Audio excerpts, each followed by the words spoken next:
And what's the thing that you most want to change for people with a disability?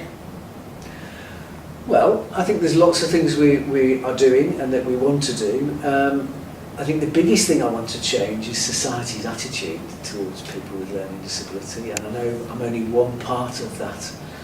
There's lots of people trying to shift society's attitudes, but I feel that's one of the biggest things that we could do to make people care for people with learning disabilities better.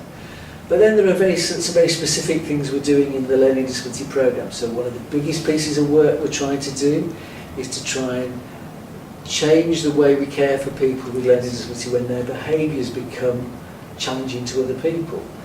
So at the minute we've got about 2,600 people in hospital beds where they've been sent because they've had either mental health problems or challenging behaviour. And it's my belief that a lot of those problems could have been prevented if we'd had the right sort of services up front to enable people to stay close to their communities, close to their families and friends.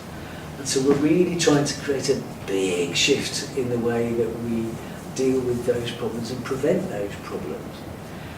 But there are other aspects to that work as well. So we want to try and make sure that people with learning disabilities are given medications when it's not the right thing to do. So sometimes people are given medicines to try and control their behaviour.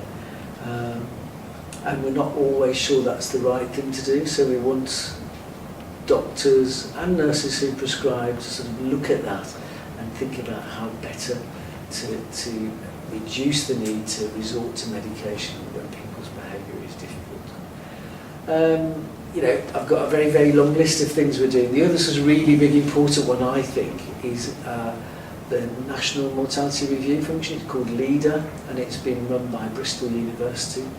And what LEADER are doing is that they're developing a system. It's about 1 year old now, so it's still in very early stages.